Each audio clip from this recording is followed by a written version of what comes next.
So, good day. So, ang topic natin for today is all about Blackshear. So, okay na tayo dun sa, sa Sherlock. So, another design of tension members is yung Blackshear. So, define muna natin ano yung Blackshear. So, the failure of a tension member may occur along a path involving both tension and shear on a parallel and perpendicular to the applied load as shown in the figure below. So, makikita nyo, meron tayo dyan sa figure A. So, meron tayong lap splice dyan. So, it is connected with 6 bolts or rivets. So, yung B, figure B, C and D dyan, makikita nyo, that is 3 different mode of failure. Kasi nga pagdating sa sa Blackshear, marami tayong different mode of failure. Basta ang concept dito ay both tension and shear yung nag-occur doon ah, sa connection. So, dito makikita nyo, kasi tinawag na block shear kasi nga meron siyang tear out part. So, yung isang block doon sa isang plate or any shape ay mati-tear out. Ayan. Meron siyang block, kumbaga may area na mati-tear out. Ayan. So, and any type of connection, numerous different path of block shear failure can occur. Yun yung sinasabi ko kanina, maraming path. Kumbaga, makikita nyo dito. So, ito yung yung projected yung rupture nung connection. So, pwede siyang from this part. So, dahil parallel yung to, yung force or yung internal force na nag-uugnay sa kanila, pwedeng dito dumiretso yung kanyang crack or ito, tumuloy siya dito sa part na to, yung crack na yan. So, another mode of failure pa rin yan. Another one, ito naman, di ba? So, dito siya mapunit, tapos dito, yung part niya. So, both combination siya ng tension. So, itong part na to, perpendicular to the force that is, yung area dyan, perpendicular to the force that is in tension. Then, yung area naman, parallel to sa force, yun naman yung magiging shear part niya. So, combination ito. So, ganun din dito. Ayan. So, dito, review muna tayo dito sa strength elements in tension. So, ito yung ginagamit natin lagi doon sa, sa shear lug. Sa shear lug, then designing ng tension members. Ayan. So, in yielding, in rupture. So, same formula pa rin naman yan. Siya pa din yun. So, yung ginagamit natin dati. So, for yielding, ito, RNFY, 0.9, 1.67, then for rupture, the same pa rin, 0.75, tsaka 2. Ayan. So, punta naman tayo dun sa, sa in-share. Kasi nga, noong una, intention. So, ito, gamit na natin to previously. So, check naman natin intention. Ay, in-share. So, ayan. So, ganun pa rin in-share. Meron dalawa. Merong yielding tsaka rupture. So, sa yielding, kung ma-observe nyo lang ang value ni Rn. So, the same formula pa rin doon sa uh, tension, yung shear. Meron nga lang tayo 0.6 dito. Yan. Tsaka nabago na yung ating value ng P in LRFD tsaka ASD. Yung omega natin 1.5. Diba? So, in yielding, previously sa tension, na tayong 0.9, 1.67. Pero pagdating dito sa, sa share na, shear yielding ang tinutukoy dito, 1 and 1.5. Ayan. For shear rupture naman, yan, of connecting elements. Ayan. So, dito, Rn, 0.6 pa rin. FUNB. So, NB, ano ba yung NB? So, ito ay parehas lang din sa, sa tension. Pero, kaya siya NB, yung B dyan is, it denotes the variable B for shear. So, kung marireview yung mechanics of deformable bodies, so B yung ginagamit nating variable for shear. Ayan.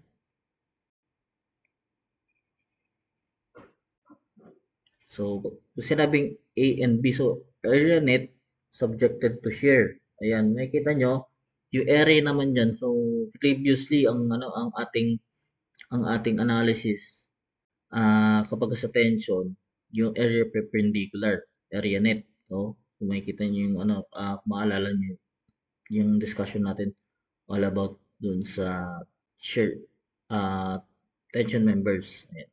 Yung straight perpendicular. Ayan. While dito, pagdating sa shear, yung parallel naman na area doon sa force minus yung diameter ng hole. So pag sinabing diameter of hole, effective yung gagamitin nating ang minus natin. So DE. Ayan. So dito, syempre kung dalawa yung part yun na shear time is 2. So review natin dito. Tulad dito, so dito, dalawa yung shear area dyan. Dalawa yung napunit na shear. So meaning, yung A and B natin dito is times 2. Same with this. And this one. Pero hindi lahat ng panahon times 2. Pero dito, nakikita nyo, depende doon sa mode of failure na napili nyo. For example naman, ang kinonsider ko ay napunit siya dito, tapos napunit siya straight dito, dumiretso, hindi tumuloy doon. Dito siya dumiretso, yung punit.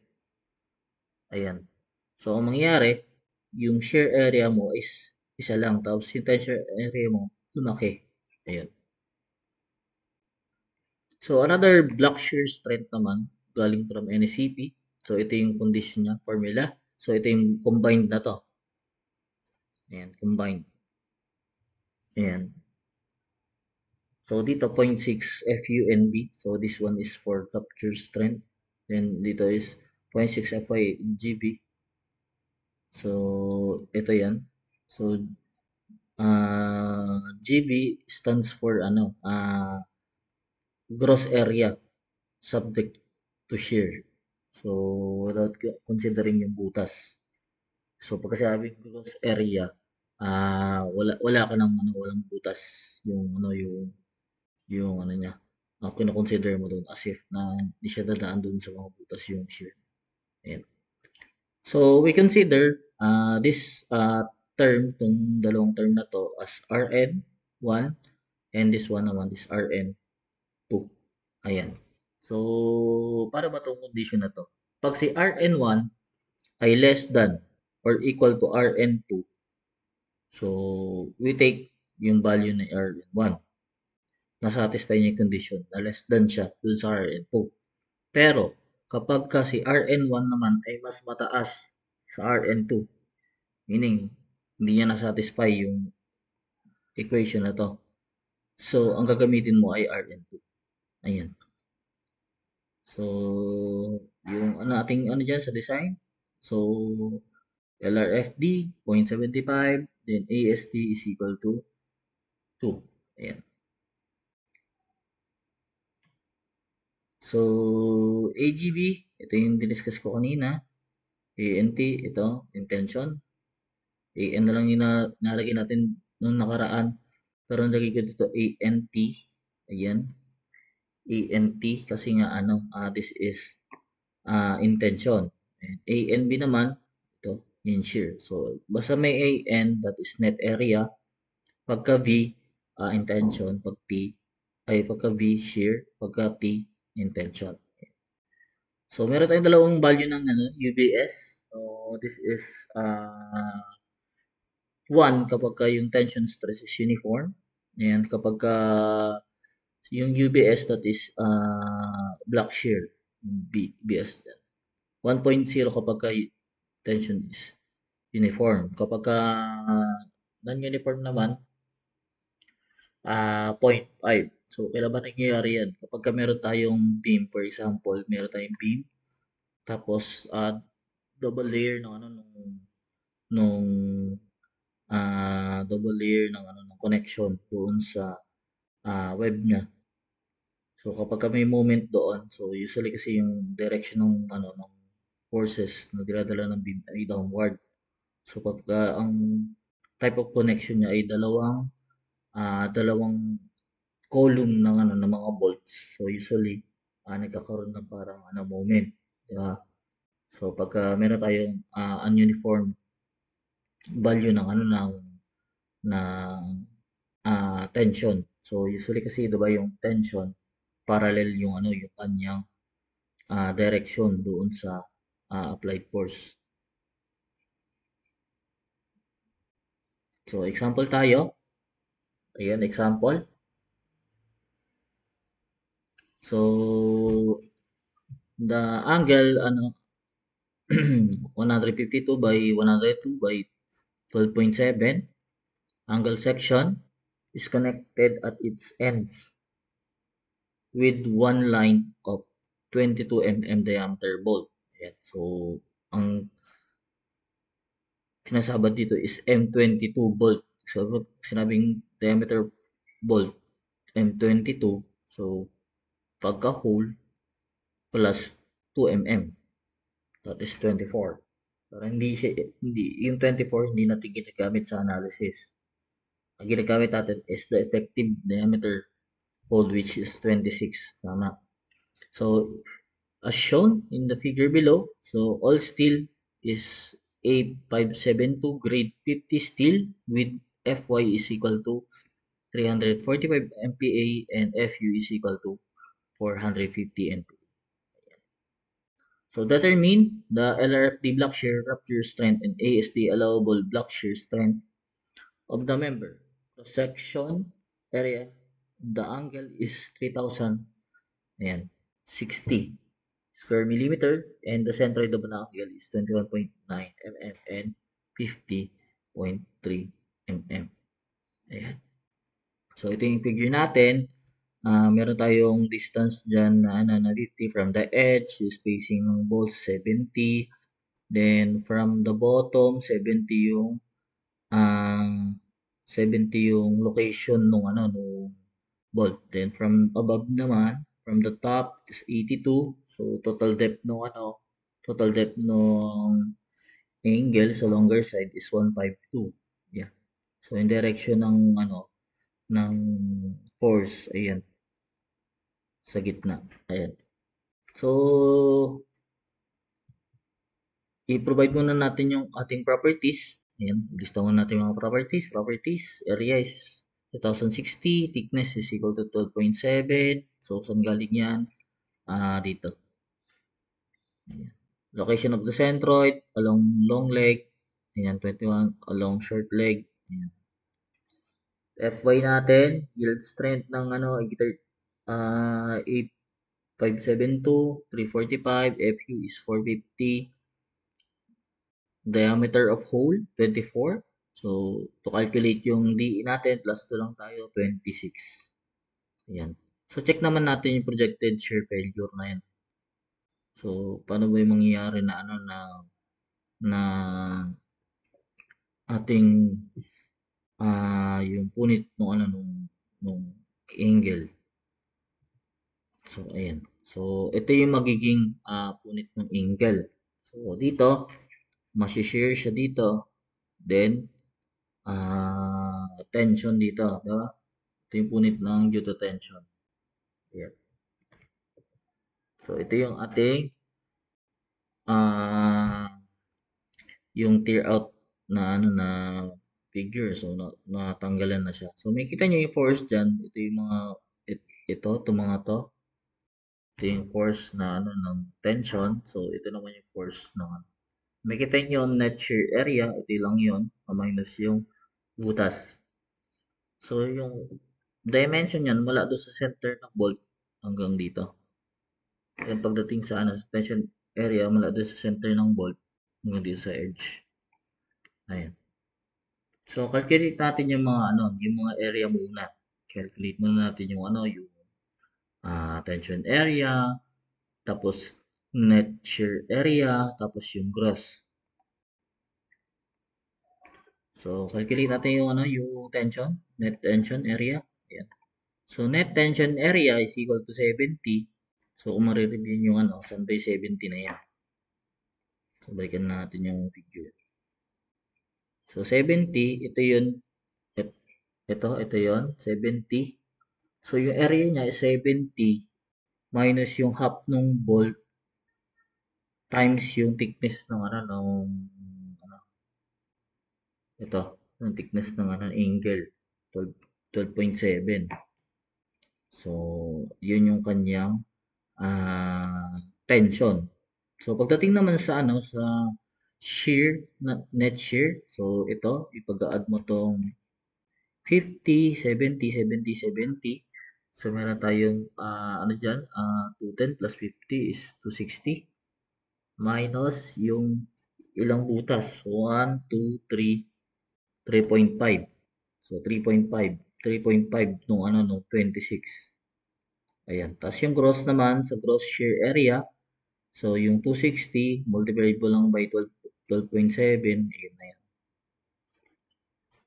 So, check natin. 70, ito yung ano, minus yung kalahati ng bolt, multiply by thickness ng ano, that is our A and T. Tapos, net shear area naman, share tayo. So, kanina meron tayong 50, tapos tatlong 70. Minus 3.5 kasi tatlong beses yung bolt. Tapos yung kalahati sa dulo. Times 26. Multiplied by 20, 12.7 yung thickness niya. Yan, 21.46.3 per millimeter. Tapos sa gross, ito, yung pinag-add natin 50 times 370 multiplied by uh, 12.7. So, UBS natin, value is equal to 1 kasi nga uniform yung tension natin. So, wala tayong double layered na ano, na nagkakaroon ng moment. Yung tension, the same formula lang. So, Rn1, ito yung solve muna natin Rn1. So, 0.6 FU/ND. Ayan. Substitute lang natin yung value. So, 0.6 FU, that is 450. A and B, ito siya. Ayan. 2,146. Multiplied by 1, UBS equal to 1, FU is equal to 450. Then ANT. So, ito yung intention. So, this one divided by 1,000. So, ito, check natin yung units. Yung MPa is equal to Newton per square millimeter. And this one is square millimeter. Cancel lang dyan. So, lahat ng value nito in Newton. So, as well as this one. This is Newton per millimeter squared. This is in millimeter squared. Cancel lang siya. So, ang value nito is in Newton. So, para maging kilonewton siya, i-multiply ko siya ng 1 over 1,000. 1 kilonewton over 1,000 newton. So, ang sagot natin dito is 905.41. So, solve natin si Rn2. So, Rn2, formula niya, 0.6 Fy AgB na dito. This one is Fu ANT. Ayan. So, dito, meron tayo, 0.6. Fy natin is 345 based on this. Tapos, AgB, gross shear. Ayan. Gross shear na yan. Ayan. 3,302 multiplied by UBS1. Fu is equal to 450. Then, yung ANT natin ulit is 723.9. So, ganun ulit. The same formula. Lahat ito ay naka-Newton. So, we need to convert it into kilonewton. So, 1 kilonewton is equal to 1,000 Newton. Ayan. So, ang sagot natin is 1,009.27 kilonewton. So, let's compare na yung yung Rn1 saka Rn2 based on our condition sa formula ng ng block shear. So, Rn dapat ay less than or equal to Rn2. Ayan. So, sabi niya, Rn1 must be less than or equal to Rn2. So, based on our calculation, less than naman siya. So, therefore, we can use the Rn1. Ayan, Rn1 ang gagamitin natin. So, gamitin natin formula. So, in LRFD, P natin is equal to 0.75. So, Ru max is equal to PRN. So, Ru is equal to, it denotes the ultimate. So, 0.75 multiplied by yung ating Rn. So, ang value natin is equal to 678.94 kilonewton. So, using ASD method naman, so ASD is equal to 2.0. Ayan. So, RA, allowable kasi pagdating sa, sa ASD, allowable kay RA na siya. Is equal to Rn over omega. Ang omega natin is equal to 2. So, sagot natin is 452.63. So, ito yung mga answer natin. So, ito yung ultimate required strength niya. So, para so, pasok siya doon sa kanyang limitation. Hindi na tayo pwedeng tataas dyan. So, another example naman tayo. So, meron tayo welded dito. Determine the LRFD design block shear strength and ASD, allowable block shear strength of the welded connection as shown in the figure below. Ayan, all steel is E36. FY 250, FU 400, FPA. So, meron tayo plate dito. Yung nasa likod ng plate ay 350 by 10. So, ito yung niya, kanyang width 350, ang kanyang thickness ay 10 mm. At meron naman tayong another plate dito sa ibabaw, 250 mm by 12 mm. So, yung 12 mm, that is thickness niya. So, welded siya throughout dun sa buong gilid. Ayan. So, probably maging mode of failure niya ay mapupunit yung buo na to. Kasi nga, welded siya. So, leg of weld niya is 100 mm. Pagdating dito is 250. Tapos 100 mm ulit dito sa gilid. Ayan. So, compute natin mga area. Net tension area. Ito, 250 multiplied by 10. So, basically dyan, bakit 10 yung ginamit at hindi 12? Kasi basically, ang mapupunit dyan, kasi nga, mas malaking area nung nasa likod compare dito. Kasi pagka nila mo to, hindi na mapupunit yung ito. Kundi ang mapupunit yung nasa likod. Kasi nga, mas manipis siya. Ayan. Mas una siyang mag-tear. So, dito kasi wala na mag-tear kasi buo siya. Hindi naman siya maputol dito. Ayan. So dito, i-consider natin, assume natin na makat ito. Kasi block shear siya. Ayan. So dito, ANT 250. Ayan. So intention ito, multiply by 10, 25 square millimeter. So sa net shear,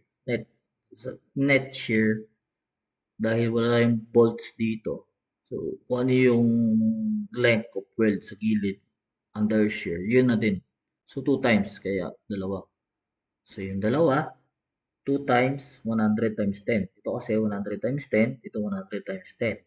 So basically, 2 times. Kaya naging 2,000. Ayan. So gross shear, so makikita nyo, the same lang si net shear tsaka si gross shear. Kasi nga wala tayong bolts. So ano yung net shear, yun din yung gross shear. Ayan. So, check natin yung projected block shear failure. Ito yung magiging niya, resulta nung block shear. Ayan. So, yung plate na 350 by 10, napunit siya dito. Ayan. So, compute natin yung UBS. So, since ang kanyang tension stress uniform throughout this part, the same lang siya. So, yung basically yung yung kanyang tension stress ay uniform. So, kapag ka meron eccentric, so doon nagbabari yung tension stress. So, hindi na siya parehas ng tension stress. Pero in this case, since yung kanyang internal stress ay collinear, ayun. So, we can conclude that tension stress is uniform along path na yan. Ayun. So, let's compute naman sa Rn1. Rn1, so ito yung ating formula. 0.6 FU A and B. Ayan. Tapos, UBS, FU, ANT. So, substitute yung value. Ito. FU, 400. Ang ating ENB is ENB. Ito, 2,000. Then, UBS is 1. FU, 400 also. Tapos, ENT natin is 2,500. Ayan. So, the same formula din. So, this is Newton per millimeter squared. This is millimeter squared. So, in Newton ito. You need to convert it in kilonewton. So, 1 over 1,000. So, ang value niya is 1,480 kilonewton. So, let's check naman yung Rn2. O, Rn2, ayan. So, yung formula, 0.6 FYAGB plus UBS FUANT. Substitute natin value. Ayan, 0.6 to 50, 2,000. GGB, the UBS is 1, FU is 400, ANT is equal to 2,500. Divided by 1,000. Equal to 1,300. So, compare natin ulit.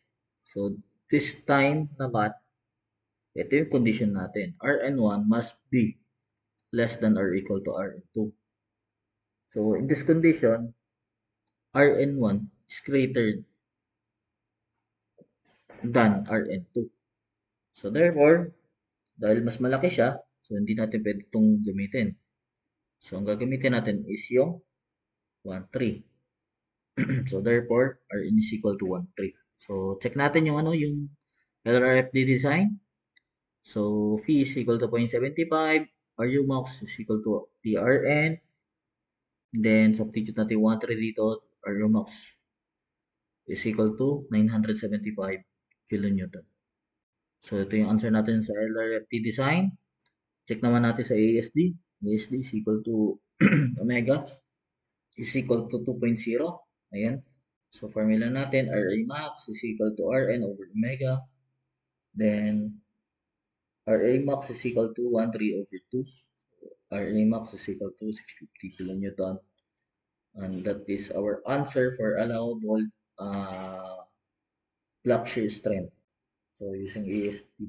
So, ito yung sagot natin sa LRFT. Ito yung sagot natin sa ASD.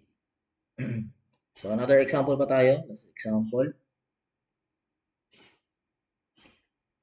So, ayan. Determine the LRFT design block shear strength and ASD allowable block shear strength of the W300 by 60. Yan, section as shown below. Hole diameter. So, this is our DH. 27 mm. And all steel is 836. Fy is equal to 250 MPa and Fu is equal to 400 MPa. So, flange thickness is equal to 13.1 mm. Ayan. So, makikita nyo, describe muna natin itong figure. So, meron tayong column dito. Ito, column. So, yung column ay nakapasen ng 350 by 12.5 mm na plate sa taas. Ganon din sa baba. Tapos, nakabolt siya yung beam. Yung W30 by 60. Ito yung beam. Nakapasen siya ng 3 bolts sa gilid. Ganon din sa likod. 3 bolts din. Ganon din sa ilalim. So, makikita nyo yung section, ito siya, nakapasin sa wall. Kung titignan naman natin sa top view, ito siya, nakapasin. So, kung ano yung orientation sa top view, ganun din sa bottom view ng beam. Ayan. So, check natin mga distance, 50 from the edge, the spacing ng bolts is 80, as well as the same sa sa ilalim. So, pagdating dito, yung distance ng bolt from the edge is 50. Ayan. Ito din, ito yung na-describe dito. Ayan. So, yung plate ay 350 by 12.5. So, dito, makikita nyo, merong two possible mode of failure dito. So, either mapunit yung plate or mapunit yung beam. Pero sinabi niya kasi dito sa question is, ang tinatanong yung yung block shear strength no beam. So hindi natin consider muna yung yung tawag dito, yung failure dun sa plate. So, dito muna tayo sa beam. Ayan. So, check natin yung ano, yung paano ba yung magiging mode of failure ng beam. So, ayan. So, makikita nyo, pag ganito yung ano, yung pag-tear ng ano, ng beam. So, sir, bakit hindi sa gitna? So, makikita nyo, ito yung top view nung ano, nung top plunge. No? Makikita nyo. So, dito, bago siya mapunit dito sa gitna, so, dadaan mo na siya doon sa kanyang web. So, yung web, yun yung strong axis ng, ano, ng beam. 'Di ba? So, mas maraming ano, area dyan bago siya mapunit. So, mauna muna itong gilid niya and mag-share ito. So, dito, meron tayong ano, ito yung matitear niya part no ano ng beam. So, ang madadamage lang is yung flange part niya, hindi yung web, hindi yung flange. So, yung tear out part dito is sa gilid ng top flange. Ganun din ang nangyayari sa bottom flange since it is fastened sa top tsaka sa bottom. So, meaning, lahat ng area natin dito ay magiging times 4. Kasi 1, 2, ito yung sa top, the same scenario with the bottom, 3, 4. Ayan. So, ganun din sa shear. Ito, 1, dito, 2, so, ganun ulit sa, nasa bottom, 3, 4. So, kaya magiging ano, area natin dito is, lagi 4. So, let's check muna. Kita natin yung mga area muna. So, ito yung effective diameter. Sabi niya kasi DH lang dito. DH lang. So, ang gagamitin natin is DE kasi. So, 27 plus 2 is equal to 29. So, net tension area. So, ANT. So, tension. Ano yung mga area under tension? Ito. Top part lang na to. Ito. Sa top. Tsaka sa bottom. So, kaya naging 4. 1, 2. Tapos, another 1, 2 ulit dun sa bottom. Kaya naging 4. 4 times 50. 50. Ito yung 50 na yan. From the edge ng flange, papunta doon sa gitna ng bolt. Divided by 29.2 kasi kalahati lang ng bolt yung dinaanat. Yeah. Multiplied, syempre, doon sa thickness ng flange, which is 13.1. So, ANT is equal to 1,860.2. So, punta naman tayo doon sa ating net shear area. So, pagdating dito sa net shear area, itong length na to, so from 50, 80, 80, so yan yung gross length, minus 2.5 na bolt. Ayan. So, 4 times ulit. 4 times kasi nga 4 na beses. 1, 2, and do sa ilalim 3, 4. Ayan. So, 50 plus 280. Ayan. Minus natin 2 times, 2.5 times ng nung bolt. Effective is 29. Multiplied by 13.1. So, equal to 7,205 millimeter. Punta naman tayo sa gross shear area. Sa gross shear area, meron tayong EGB. Ayan. 4 times. Ito. 4 times. Gano'n ulit. 1, 2, 3, 4 sa ilalim. So, kanina, minus natin kasi nga net shear. Ngayon, gross shear. Wala na tayong mga sa bolt. Ayan. 13.1 equal to 11,400. 11,004 millimeter. So, nakompute na natin yung tatlong area. So, compute na natin yung RN 1. So, UBS. So, since wala namang moment dito, yung ano, ating tension area ay uniform. So, value natin is 1. So, RN1 is equal to 0.6. Ito, 0.6. Ang FU natin is 400. Ang ENB natin is 725 plus 400. Tapos, yung ating net shear area ay itong intention is 1,860.2. So, divided by 1,000 ulit. Ganun ulit. So, ang sagot natin is 2,473.28 kilonewton. So, check naman natin yung value ng Rn2. Ito yung Rn2, the same pa rin. 0.6. Pero FY na to, 250. Tapos AGB, gross share. Ayan. 11,004 plus UBS is 1. FU is 400 also. ANT is equal to uh, 1,860.2. Divided ulit by 1,000 para maging kilonewton. So, 2394.68. Almost, magkadikit lang siya. Diba? Mas malaki. Mas malaki si Rn1 kaysa kay Rn2.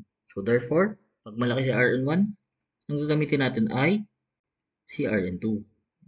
Rn2. Ayan. So, compute natin using LRFD 0.75. Ru is equal to PRN. And value is equal to 0.75. Yung ating Rn is 2,394.68 is equal to 1,796.1. So, ito yung answer natin for LRFD. Then, solve na natin using ASD naman. So, 2.0 ang ating omega. Or max is equal to Rn over omega. So, ang sagot natin dyan ay 1,197.34 kilonewton. So, that's all for our video. So, I hope you learned something. So, nasundan nyo naman siguro yung process in solving block share. So, what you need to do is identify the path nung or yung mode of failure, yung path ng failure. Then, hindi kasi lahat ng panahon ay iisa lang yung path. So, in other cases, merong 3 different path. So, try to check the other path, then solve it using uh, yung tatlong area natin. Then, pagka na-complete mo yung tatlong area, you have to establish Rn1, then check for Rn2, then compare it. Kasi dapat yung condition ay ma-meet. So, kapag na-meet na yung condition, then you can use Rn1 or Rn2. It depends sa value nila.